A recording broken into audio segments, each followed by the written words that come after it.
criando uma carteira de boas ações e bons fundos imobiliários com apenas R$ 1.000. Bom, se você está me acompanhando agora, a ideia desse vídeo é montar uma carteira boa que traga rentabilidade ao longo dos anos, que tenha uma boa previsibilidade, iniciando com R$ 1.000. Lógico, esse vai ser o aporte inicial, a ideia é que esse seja o aporte inicial. Mas você que está começando, você vai ao longo dos meses fazendo aportes ali mensais e você vai rebalanceando a tua carteira.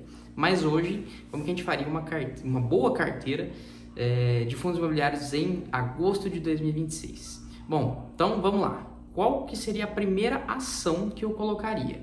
Eu colocaria Banco do Brasil. Por que Banco do Brasil?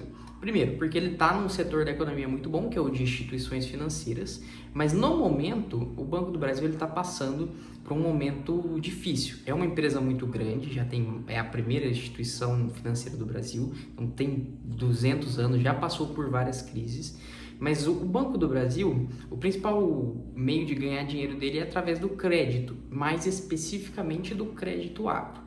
E o que a gente viu nos últimos 2 anos é que a carteira do agro teve muita inadimplência. O Banco do Brasil, inclusive, tinha algumas garantias que eram um pouco fracas. Então, por conta disso, os produtores rurais começaram a não pagar as dívidas, não honrar. Então, a carteira, de fato, do Banco do Brasil, que estava dando muito lucro ao longo dos anos, ela começou a cair justamente porque teve uma inadimplência muito grande. Então, assim, é uma boa empresa, mas pensando numa carteira a longo prazo, ela está muito barata no momento.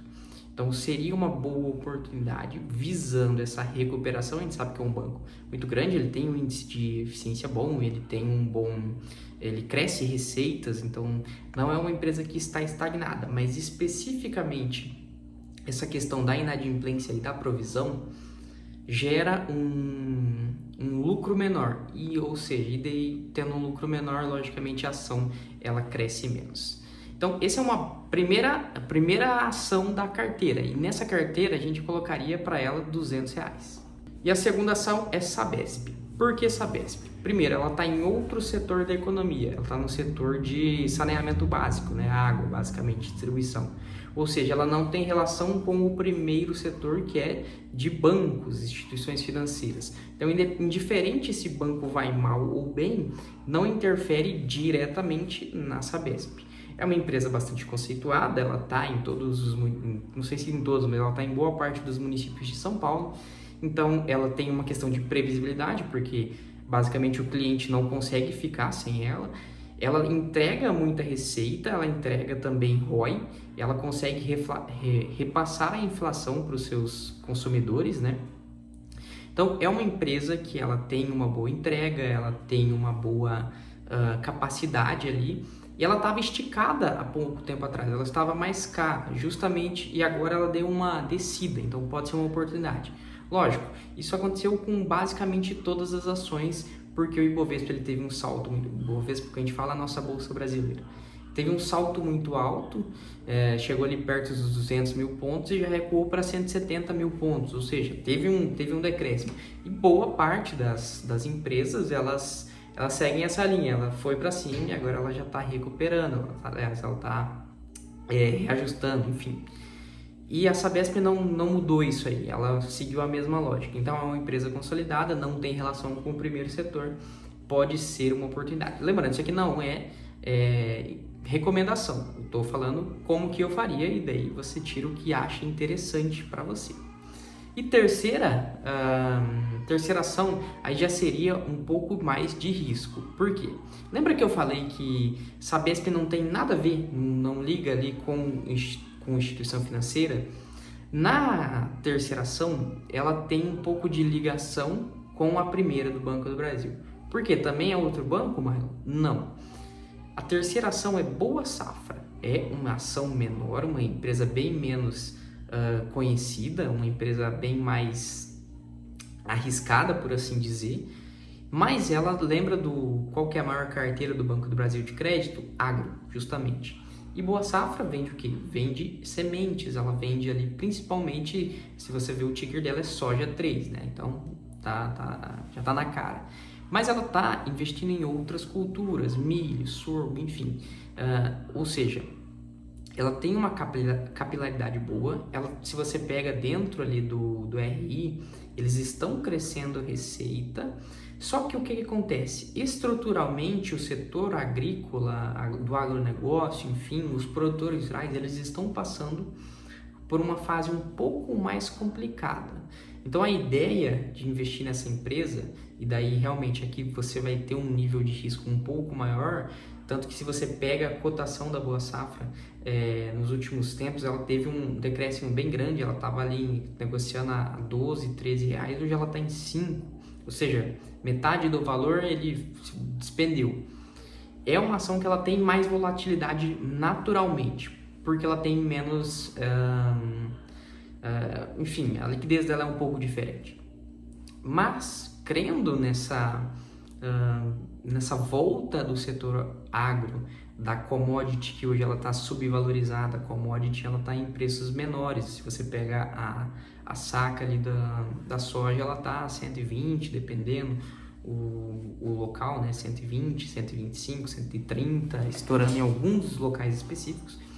Mas se essa soja volta, e tudo são ciclos econômicos, ciclos pecuários, ciclos agrícolas, se ela volta, você vai poder ter uma boa valorização. Lembrando, essa seria a pimenta. E se você não quer colocar esse tipo de ação que tem um pouco mais de risco, tu poderia pegar uma seguradora, por exemplo, que daí seria uma BB Seguridade ou uma Caixa Seguridade. Mas estou falando da minha carteira, não utilize a minha como uma recomendação. Beleza? São essas as três. E nas três eu colocaria R$200, formando R$600. Beleza, ainda está faltando 200, né? Então 200 a gente já iria para outra classe de ativos. Qual que é a outra classe de ativos? Lembrando aqui de novo, pessoal, reforçando. Aqui eu estou considerando uma carteira de renda variável porque tu já fez a tua reserva de emergência, tu já tem aquele dinheiro guardado para caso aconteça alguma coisa, tu ter e não vai precisar resgatar das ações que tu não sabe para onde ela vai amanhã, né? Beleza? Então, inclusive, se você ficou até aqui, deixa seu like, se inscreve aí no canal. Se você gostou do vídeo, deixa aí nos comentários também. Se você quer que eu fale sobre outras coisas, deixa aí nos comentários. Vai ser bem legal, me ajuda aí. Então, vamos para o próximo, são os fundos imobiliários. O que eu faria ali com os fundos imobiliários? Eu compraria fundos de tijolo, iniciando, tá? Futuramente dá para você, ao longo do tempo, conforme você vai fazendo aportes, colocar em outros fundos. Mas eu gosto do fundo de tijolo. E eu iniciaria por 2. E os dois com R$200 também. O BTLG11, que é da BTG, que é a administradora BTG, gestora, aliás, e o XPML11. Basicamente são dois fundos de imóvel, um compra shoppings e o outro compra galpões logísticos. E com esses fundos, cada um ele aluga para locatários diferentes e recebe aluguel. Essa parte da minha carteira eu estou usando para aqui, eu estou usando para ter mais previsibilidade de dividendos, e com esses dividendos aumentando pouco a pouco, lógico, com R$400 investido em fundos imobiliários, você não tem um baita dividendo, inclusive você tem um dividendo pequenininho, mas beleza. Com esse dividendo pequenininho, ele vai junto com os próximos aportes ali, ajudando a sempre eu poder comprar novas ações, comprar outros fundos imobiliários, conforme as oportunidades que se mostram no mercado. Por exemplo, de repente com o meu aporte ali eu consigo comprar uma cota a mais da Boa Safra, ou uma cota a mais do Banco do Brasil, ou uma cota a mais ali da Sabesp, que são as três ações que eu trouxe ali como da minha carteira. E por que eu compraria esses dois fundos? Primeiro, porque são dois fundos muito consistentes, são dois fundos que são geridos pelas duas maiores casas de investimentos do país.